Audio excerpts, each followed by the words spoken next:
फराह, आपको लगता है कि कमज़ोर सियासी स्ट्रक्चर की वजह से ज़ाहिर है बहुत सारी जो रिस्पॉन्सिबिलिटीज़ हैं, क्योंकि मुझे याद है जब मुशर्रफ से भी एक बार जब मैं इंटरव्यू कर रही थी मरहूम से, तो उन्होंने कहा कि मैं खुद तो कुछ नहीं करता ना, ये खुद ही आते थे मेरे पास, उन्होंने कहा था हमें बचा लें। अच्छा, फिर ये एक जनरल की बात नहीं है, बहुत सारे कंजेक्टिव लोगों से आप पूछें तो वो बाद में यही कहते हैं कि खुद सियासतदान आए थे। तो फिर अगर आप खुद जाते हैं हेल्प मांगने के लिए, खुद जाते हैं, तो वर्किंग रिलेशनशिप पे कोई मसला है, कोई बहुत बड़ा ख़तरा पैदा हो जाता है, या सियासतदान कहीं ऐसी कमज़ोरी का इजहार करते हैं कि शायद ये विजन उनका नहीं है, विजन भी किसी और का है। बिस्मिल्लाहिर्रहमानिर्रहीम। Tanzila, thank you so much for having me here. अच्छा देखिए, अब सबसे पहले मेरी जो सोच है वो थोड़ी सी डिफरेंट है। मैं ये कहती हूँ, चाहे वो आपकी इस्टेब्लिशमेंट है, आपकी फोर्सेस हैं, आपके सियासतदान हैं, या आपकी अदलिया है, पाकिस्तान के लिए हम सबको इकट्ठा होना है, एक पेज पे होना है। और आजकल जो आप हालात देख रही हैं, सियासी हालात देख रही हैं आप, हमारे जो फॉरेन अफेयर्स हैं, पॉलिसीज़ हैं, उस हवाले से भी हम देख रहे हैं। और जिस तरीके से पाकिस्तान को आप देखें कि हम कितने मुल्कों से बैन किए जा रहे हैं, हमारे वीज़ाज़ रिजेक्ट हो रहे हैं, हमें ब्लैक लिस्ट किया जा रहा है। और अब ये वक्त है कि चाहे वो इस्टेब्लिशमेंट है, चाहे वो आर्मी है, चाहे वो जिस शोबे से भी ताल्लुक़ रखते हैं, सियासतदान हैं, उन सबको एक होके इस वक्त सोचना है, सर जोड़ के बैठना है। देखें, सबके अच्छे काम हैं, हम ये नहीं कहते। पीपल्स पार्टी ने बहुत अच्छे काम किए हैं, PMLN ने बड़े अच्छे इनिशिएटिव्स लिए हैं, PTI ने बड़े अच्छे, कमज़ोरियाँ भी हैं, साथ साथ हम ये भी नहीं कहते कि कमज़ोरियाँ नहीं हैं, कमज़ोरियाँ भी हैं, उन्हें दुरुस्त करने की ज़रूरत है। और वो कैसे दुरुस्त होंगी कि जितने भी स्टेक होल्डर्स हैं, उसमें आर्मी भी है, उन्हें सर जोड़ के बैठना है और मिलके, हम सबका पाकिस्तान है, कोई बाहर से आके इसको ठीक नहीं करेगा, वो हमने ही ठीक करना है। तो हम सबको मिल के अपनी गलतियों को समझ के, मान के, सुधार के अब हमें आगे चलना है। फराह साहिबा, एक लॉन्ग मार्च है जो कि कह रहे हैं कि हम पूरा अमन मार्च हैं, और उन्होंने नाम जो दिया वो बलोच नंगो नामूस का उसको नाम दिया, और जो बलोच यकजहती कौंसिल की ख़वातीन गिरफ्तार हैं उनकी रिहाई के लिए है ये। अब ये जो बलोच यकजहती कौंसिल का मामला है, ये भी बड़े अरसे से चल रहा है। आपको लगता है कि मेंगल साहब जैसे लोगों को पहले उसमें कहीं कोई किरदार अदा करना चाहिए था? अब जब बिल्कुल वो कहते हैं प्रेशर कुकर बिल्कुल जब फटने के करीब है, तो अब आप आके ये अगर लॉन्ग मार्च करेंगे, इसका कोई फ़ायदा होगा बलूचिस्तान को? देखिए, सबसे पहले तो मैं ज़रा कंटिन्यू करूँगी जो हमारे स्टेट मिनिस्टर ने एक बात की कि फ़ेडरल जो है इसका रिस्पॉन्सिबल नहीं है जो भी बलूचिस्तान में हालात हैं। देखिए, बिल्कुल है, और हर प्राइम मिनिस्टर है, उनके पास टाइम ही नहीं होता। अगर प्राइम मिनिस्टर बलूचिस्तान आए तो वो चंद घंटे वहाँ पे ना गुजारे। बलूचिस्तान रकबे के लिहाज से सबसे बड़ा सूबा, और आपके सारे मिनरल रिसोर्सेज, आपका गवादर पोर्ट, आपके पाकिस्तान का फ्यूचर बलूचिस्तान है। तो prime minister is the head of the state. मैं सिर्फ एक प्राइम मिनिस्टर को नहीं कह रही, हर प्राइम मिनिस्टर को वहाँ पर 3 से 4 दिन महीने में गुजारने चाहिए, क्योंकि बलूचिस्तान के हालात ऐसे हैं। फिर चेक एंड बैलेंस बहुत ज़रूरी है।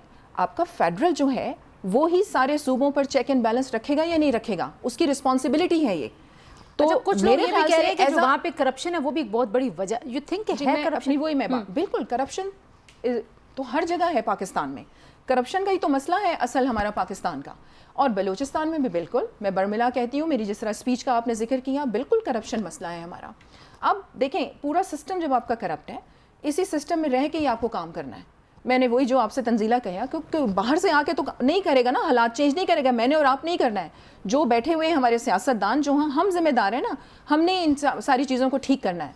तो अब पहली बात कि प्राइम मिनिस्टर को चंद घंटे, जिस तरह प्राइम मिनिस्टर आए एक दिन के टूर पे, उन्हें एक दिन के टूर पे नहीं आना चाहिए था, हालात ऐसे थे। और वहाँ पर बहुत सारे ऐसे पार्लियामेंटेरियंस थे जिन्होंने ये कहा कि ज़रूरी तो नहीं कि जब बलूचिस्तान में लाशें गिरें फिर तो प्राइम मिनिस्टर तब आए। तो prime minister is the head of the state, उन्हें बलूचिस्तान की तरफ तवज्जो देनी चाहिए। अच्छा, फिर वहाँ के लोगों के दिलों में ये बात भी है कि शायद नेशनल असेंबली में हमारी सीटें बहुत कम है, इसलिए ये जो बड़ी पार्टीज़ है हमारी तरफ ध्यान नहीं देती। तो अब वो ये भी एक बात है, क्योंकि मैं देखें अपनी आवाम की आवाज़ आपके प्रोग्राम के तवसुत से सारे लोगों को पहुंचाऊंगी। हमारी बदकिस्मती है कि हमारी सियासी जमातें सूबों तक महदूद हो गई हैं। जी बिल्कुल, की अलामत रहा नहीं उस तरह से। फिर दूसरी एक और चीज़, अब आपने जिस तरह अख्तर मेंगल का यहाँ पे जिक्र किया, देखें जाफर एक्सप्रेस का वाक़या होता है, कितनी शहादतें होती हैं। उसके बाद जी दालबंदी नोशकी रोड पे वाक़या होता है, कितनी शहादतें होती हैं। अब देखें, ये सारे पॉलिटिकल लीडर्स हैं ना।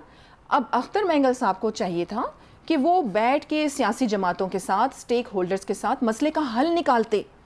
इस तरीके से धरना जब आपने दिया, और ईद के दिनों में दिया, आप ये देखें क्या वो जो फोर्सेस हैं, क्या उनके घर वाले नहीं हैं, क्या उनके बच्चे माएँ बहनें नहीं हैं? بالکل ہیں.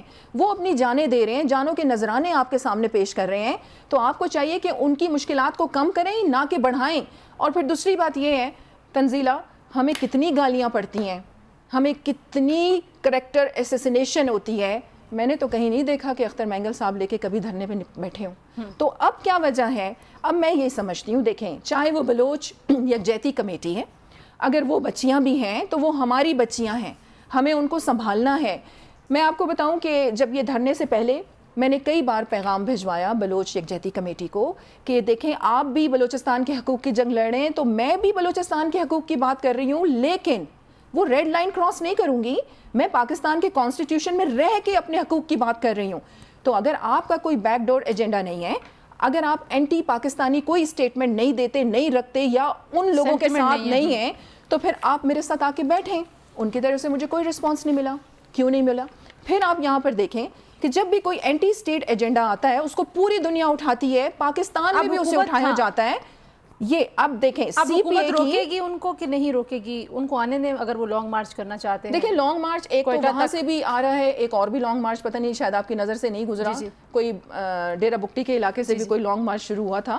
دیکھیں یہ ٹائم اپنی اپنی سیاست چمکانے کا نہیں ہے, یہ ٹائم پاکستان کے بارے میں سیاست کو ایک طرف رکھیں. ریاست ہوگی تو آپ کی سیاست ہوگی نا. کون بٹھا سکتا ہے سب کو اکٹھے؟ اس کا بھی جواب دے دیجیے ساتھ ہی. یہی پولیٹیکل لیڈرز جو ہیں بٹھا سکتے ہیں بالکل. اور میں آپ کو ایک اور چیز بتاؤں, میں ہمیشہ کہتی ہوں کہ یہ جتنی بھی تنظیمیں تھیں یہ پاورفل کیوں ہوئیں کہ آپ نے وہاں کے لوگوں کو محروم رکھا, آپ نے غربت کو ایڈریس نہیں کیا, آپ نے ان کے معاشی مسئلے ایڈریس نہیں کیے.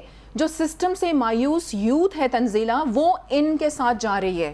میں خود گواہ ہوں اس بات کی. میں نے 5 سے 6 لڑکے جو تیار تھے کہ بندوق اٹھا کے پہاڑوں پہ چلے جاتے, ان کی کاؤنسلنگ کی, اور اب وہ ایمان پاکستان جو میرا پلیٹ فارم ہے وہ اس کے جیالے ہیں. تو ہم کر سکتے ہیں.